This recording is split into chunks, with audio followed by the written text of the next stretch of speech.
Hi! What I eat or ate in a night during my shift பார்க்கலாமா?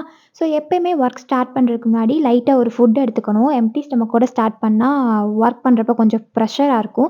So நான் இன்னைக்கு சிம்பிளா சேமியா ப்ளஸ் சுகர் எடுத்துக்கிட்டேன். லைட்டா அதில உப்பு மட்டும் தான் கொஞ்சம் கம்மி. அப்புறம் ஒரு 10:30 போல மீட்டிங் வந்து முடிஞ்சுச்சு. அதுக்கப்புறம் நைட் டின்னர் என்ன பண்ணலான்னு யோசிச்சுட்டு, ஓகே கார சட்னி ப்ளஸ் தோசை பண்ணிக்கலாம் அப்படின்னு சொல்லி அதான் ரெடி பண்ணேன். கார சட்னியில எனக்கு கொஞ்சம் காரம் எக்ஸ்ட்ரா இருந்தா பிடிக்கும். ஸோ அதனால நான் எக்ஸ்ட்ராவே கார மொளகா சேர்த்துக்கிட்டேன். ஸோ தோசை, கார சட்னி ப்ளஸ் வீட்ல அரைச்ச இட்லி பொடி கொஞ்சம் இருந்துச்சு. அத எடுத்துட்டு, ஸோ நம்ம தான் வந்து டின்னர் பிரேக் போட்டிருக்கோம்லன்னு சொல்லி கொஞ்ச நேரம் டிவி பார்த்துட்டு ரிலாக்ஸா ஃபுட்ட என்ஜாய் பண்ணி சாப்பிட்டாச்சு. நைட் ஷிஃப்ட்ல ஒர்க் பண்ற எல்லாத்துக்கும் தெரியும். ஒரு 1:30 போல கண்டிப்பா ஒரு குட்டி பசி எடுக்கும். நான் டீ, காஃபி குடிக்காதனால, அந்த எனர்ஜி எனக்கு இருக்காதனால, சரி ஓகே நம்ம இன்னைக்கு ஃப்ரூட் ஜூஸ் எடுத்துக்கலான்னு சொல்லி, அத தான் நான் எடுத்துக்கிட்டேன். கூடவே கொஞ்சம் டேட்ஸ் ப்ளஸ் பால்கோவா இருந்துச்சு. அதுவும் சாப்பிட்டாச்சு.